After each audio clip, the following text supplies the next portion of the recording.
nyesel banget gitu loh, karena saya percaya kepada salah satu instansi Polri yang pada saat itu anak saya dikriminalisasi oleh oknum Polresta Bandara Suta, diambil oleh 15 orang oknum loh mas, seperti teroris.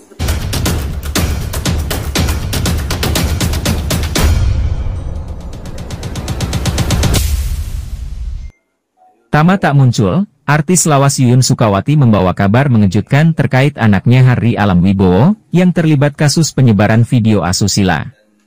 Hal ini disampaikan Yuyun yang turut didampingi pengacaranya, Maksi Karepu di kawasan Bulungan, Blok M, Jakarta Selatan, pada Jumat 9 Agustus 2024. Dalam kesempatan itu, Yuyun secara gamblang mengungkapkan kronologi anaknya bisa terlibat konten pornografi. Hal ini kata pemain sinetron Jin dan Jun tersebut, menyebut kasus ini berawal dari anaknya yang menjalin kasih dengan seorang perempuan berinisial N. Jadi pada waktu itu di kejaksaan, di kantor, kemudian si jaksa, saya boleh sebutkan nggak? Fotonya juga ada sebenarnya, saya udah pengen share gitu. Jadi saya benar-benar merasa jaksa ini sangat arogan sekali gitu kan. Jadi sudah anak saya dikriminalisasi di tingkat Polres, kemudian anak saya dijebak dengan dalil untuk di tahap 2 kan. Tapi katanya untuk diversi, ternyata saya baru tahu bukan diversi sebenarnya. Itu dikonfrontir gitu kan dengan beberapa banyak kejanggalan-kejanggalan dan pemaksaan yang dilakukan oleh JPU ini kan. Jadi selain pertama pada waktu di sana BAP anak saya sudah diketik, sudah jadi gitu kan. Terus anak saya dipaksa untuk tanda tangan tanpa didampingin oleh saya, satu gitu kan. Pada saat itu saya juga sempat protes, saya bilang ini kapan wawancaranya, kok ibu sudah jadi BAP-nya, saya bilang gitu. Ini kan kesimpulan saya untuk dakwaan, kalau ibu tidak mau tanda tangan ya berarti ibu tidak kooperatif katanya gitu. Nanti aja dibantah di persidangan. Jadi sepertinya sudah disetting bahwa itu sebenarnya akan dimajukan untuk naik ke sidang gitu. Dan kemudian yang kedua lagi si JP Wana ini juga kan di situ ada 3 terdakwa termasuk anak saya. Setelah gagal diversi, seorang oknum jaksa ini masa bisa memilih gitu kepada si pelapor. Dia bilang anak ini Anda mau milih dengan 3 terdakwa ini mana yang akan dimajukan ke persidangan? Apakah adil seperti itu? Ini kan satu perkara gitu, ya kan? Itu aja udah kayaknya udah nggak janggal gitu kan. Terus yang kedua lagi, sampai akhirnya ada permintaan uang 1 miliar yang itu secara langsung diminta oleh JPU Ana Harkati ini kepada kami ketiga orang tua dari Akbar, Ajis maupun anak saya Hari gitu kan. Pertama waktu dia minta 1, dia bilang 1 apa? 1 miliar. Saya kaget 1 miliar. Mungkin 100 juta atau berapa gitu kan. Ternyata 1 miliar. Ada saksi. Ada saksi. Saksinya di situ orang tuanya dari terdakwa Akbar, Muhammad Akbar. Terus yang kedua orang tua dari Yusuf Ajis. Terus saya. Kemudian ada si Umbu yang bekerja sama dengan, ternyata saya dijebak oleh Umbu ini adalah orang dari oknum Polres maupun oknum JPU gitu. Karena itu nanti akan berkaitan dari screenshot dari chatan sebelum adanya pengancaman dari JPU. Jadi ada tektokan antara JPU Ana dengan si Umbu tersebut gitu. Nah, kemudian juga ada dari lawyernya juga dari Posbakum dari pihak 2 terdakwa itu gitu. Jadi di situ ada saksi secara langsung diminta 1 miliar, kemudian sampai saya mau pulang pun masih ditanya bagaimana Bu mengenai uang 1 miliarnya. Saya aja baru nyesek akan berpikir gitu kan istilahnya, kok sampai sejauh ini. Akhirnya dia masuk lagi ke dalam terus dia keluar lagi, terus dia bilang kalau seandainya itu BPKB mobil atau BPKB motor juga boleh. Loh kok ini jadi kayak tawar menawar seperti di pasar gitu loh. Itu udah anak saya tidak melakukan apa yang disangkakan, dibuat sedemikian rupa dengan dipelintir dengan menurut kesimpulan dia untuk membuat dakwaan dengan BAP yang sudah udah dibuat. Kemudian dari pihak Bapak Sumadi yang pada saat itu juga ada, litmasnya juga sudah jadi tanpa apa ya, kami ini, saya sebagai seorang ibu dan juga anak saya masih di bawah umur gitu, jadi saya merasa ditekan gitu loh, di sini ditekan, diperas dan diancam. Akhirnya sampai ada screenshotan dari pembicaraan antara GPU dan si Umbu itu, bahwa bagaimana Bu, ini sudah ditanya jaksa, kalau Ibu tidak memberikan uang 1 miliar itu, anak Ibu akan dijemput. Diancam lah. Jadi bayangkan aja Mas, bagaimana secara psikis saya maupun anak saya gitu. Istilahnya sudah difitnah, kemudian diancam, diperas, diperlakukan semena-mena. Kemudian dalam keadaan anak saya juga sakit kan, istilahnya itu. Terus seolah mereka yang paling benar, mereka yang kuat, yang berkuasa, mereka yang punya uang, mereka yang bisa menghalalkan segala cara gitu menekan kami sebagai rakyat kecil gitu. Jadi saya benar-benar merasa tertekan sekali gitu saat itu. Dari konten berbau pornografi tersebut, menyeret anaknya ke ranah hukum atas Undang-Undang ITE penyebaran konten pornografi. Dari hasil penyelidikan diketahui ada 2 orang yang terbukti menjadi pelaku penyebaran, yakni pria bernama Akbar dan Aziz. Namun Yuyun merasa ada yang janggal selama proses persidangan berlangsung. Yuyun melalui kuasa hukum selanjutnya berencana melaporkan pemeran wanita yang tidak lain adalah mantan pacar anaknya tersebut. Ia melihat N juga selain memiliki peran dalam penyebaran juga merupakan pihak yang membuat konten asusila tersebut. Dengan begitu, sambung Yuyun, N secara sadar membuat dan menyebar sendiri videonya tersebut. Tujuan utama juga Ibu Yuyun datang ke Kejagung untuk mencari keadilan.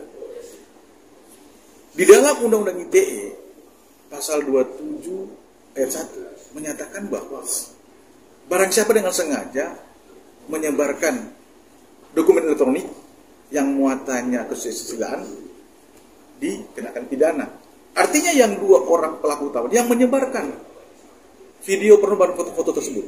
Sementara anak daripada Ibu Yuyun, klien kami, Hari, tidak pernah menyebarkan video dan foto-foto tersebut.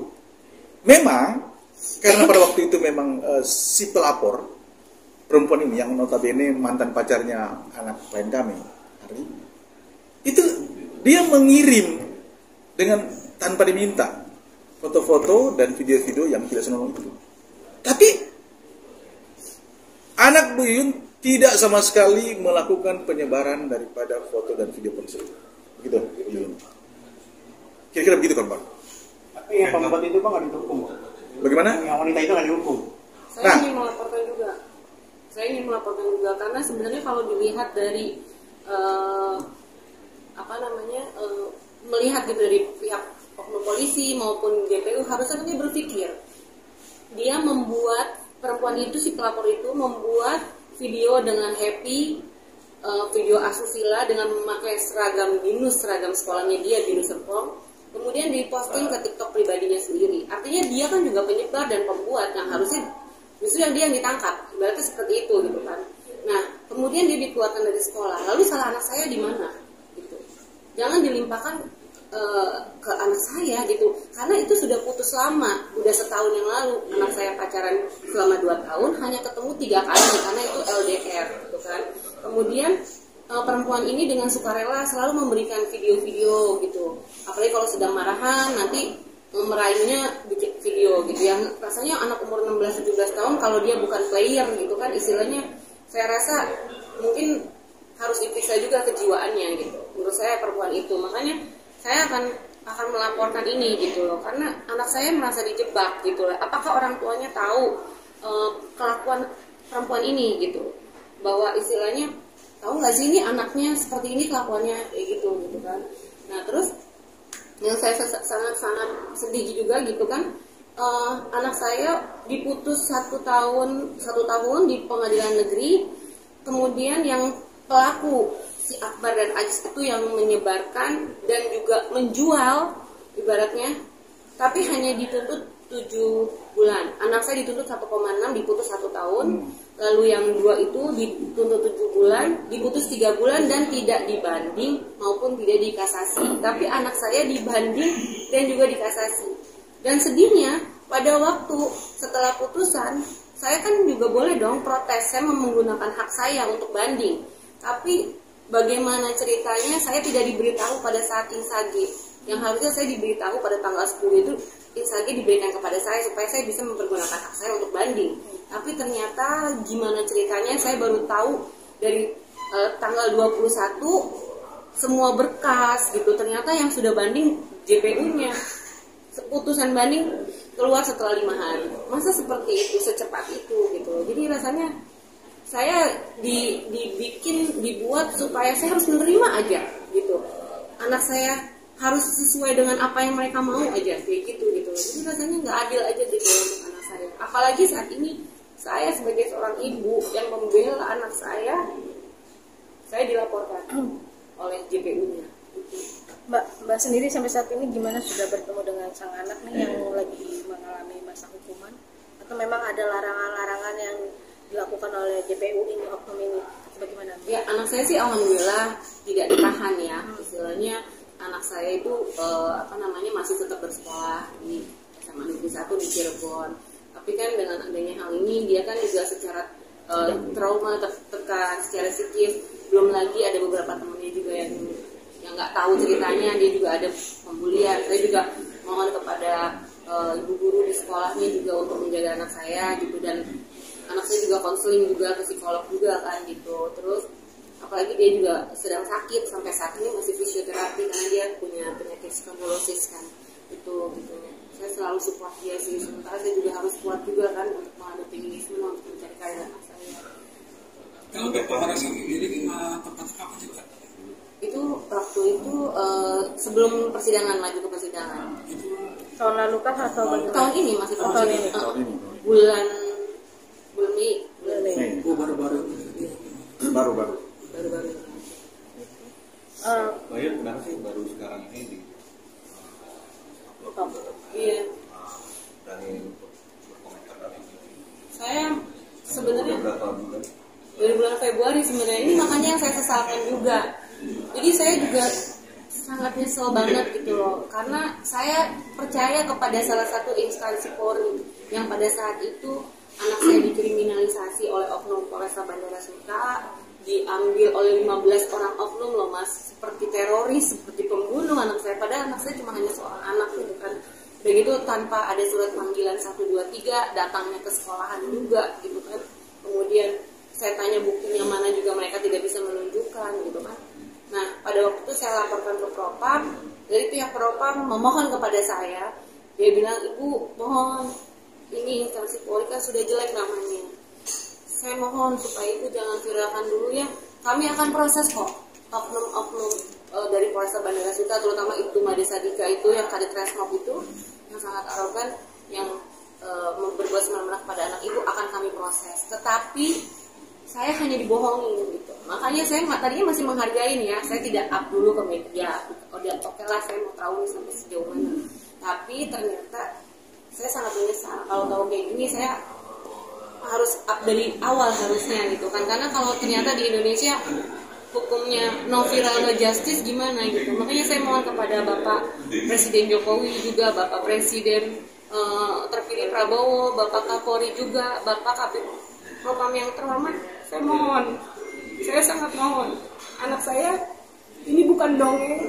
Saya dan anak saya merasa sudah dikriminalisasi. Jangan hanya karena saya seorang ibu, seorang perempuan dan ibu tunggal, anak saya juga anak yatim.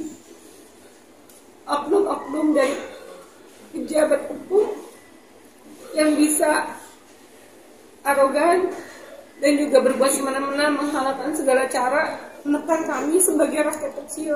Bagaimana kalau seandainya oknum-oknum ini dibiarkan, tidak ditindak, tidak mengindahkan laporan kami, laporan saya di Propam Banten, saya berharap di Kejagung nanti bisa ditindak gitu loh. Karena kalau seandainya oknum-oknum tersebut ini di masa depan mereka diberi kedudukan, apa nggak akan makin merajalela gitu. yang kuat, yang merasa kuat, merasa benar bisa menginjak-injak orang kecil, rakyat kecil seperti kami.